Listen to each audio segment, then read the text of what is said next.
વડોદરામાં વિશ્વ પર્યાવરણ દિવસની અવસરે વડોદરા શહેરને વધુ એક હરિયાળી ભેટ મળી છે.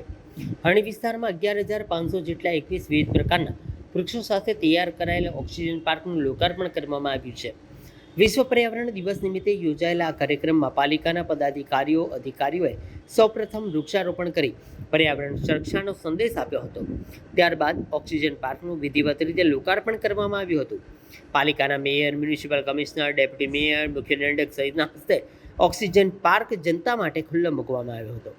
પાર્કમાં કુલ 21 પ્રકારના આશરે 1150 વૃક્ષોનું વાવેતર કરવામાં આવ્યું હતું, જે ભવિષ્યમાં શહેરના પર્યાવરણને વધુ સ્વચ્છ અને હરિયાળું બનાવવામાં મહત્વપૂર્ણ ભૂમિકા ભજવશે.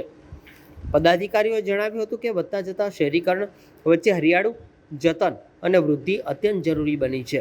ઓક્સિજન પાર્ક માત્ર હરિયાળો વિસ્તાર નહીં, પરંતુ નાગરિકો માટે સ્વચ્છ હવા, આરોગ્યપ્રદ વાતાવરણ અને પ્રકૃતિ સાથે જોડાવાનું એક ઉત્તમ કેન્દ્ર બનશે.